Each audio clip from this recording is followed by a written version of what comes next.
Free fire স্পোর্টসে হচ্ছে তুমুল লড়াই, একদিকে টোটাল গেমিং এবং অন্যদিকে রেড হক। আর এই কন্ট্রোভার্সির কারণেই টোটাল গেমিং এর ফ্যানরা বাংলাদেশকে গালি দিচ্ছে আর রেড হক্সের ফ্যানরা ইন্ডিয়াকে গালি দিচ্ছে।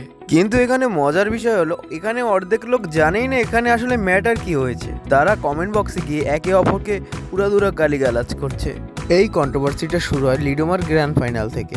এটা হলো লিডোমা গ্র্যান্ড ফাইনালের 3 নম্বর ম্যাচ, আর এখান থেকেই ভাই কন্ট্রোভার্সির শুরু।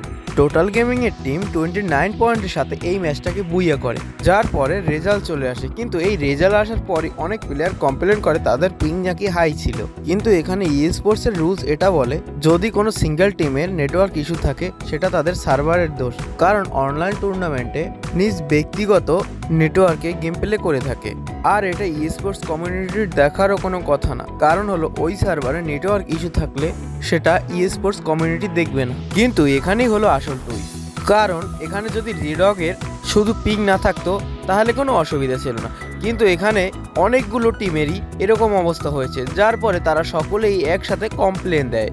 আর এরপরে শুরু হয় বিশাল কন্ট্রোভার্সি পয়েন্ট ভাগাভাগি নিয়ে।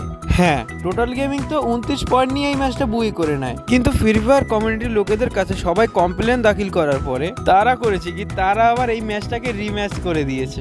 আর তারপরে তো আসল খেলা শুরু, কন্ট্রোভার্সি আর কন্ট্রোভার্সি। ফ্যানবেজের মধ্যে তুমুল গালাগালি চলছে, অন্যদিকে টোটাল গেমিং এর টিমেরাও এটা মানতে নারাজ। আর মানবেই বা কেন, যে ম্যাচ হয়ে গেছে আগে জানালে একটা কথা ছিল, বাট যদি ম্যাচের শেষে জানায় তাহলে তো আর কোনো কথা থাকে না। আমি এখানে যা দেখছি ফ্রি ফায়ার কমিউনিটির দোষ সবগুলো, কারণ ম্যাচ চলাকালীন যদি তাদের পিং সমস্যা থাকে তাহলে তো তারা তখনই জানাতে পারতো ফ্রি ফায়ার কমিউনিটির কাছে যে আমাদের পিংকে সমস্যা করছে। কিন্তু তারা সেটা করেনি, তারা করলো কি, ম্যাচ শেষ হয়ে গেল, সন্ধ্যা 40টাও চলে এলো, টোটাল গেমিং টোটাল 29 পয়েন্ট নিয়ে বুইয়ে করে নিল।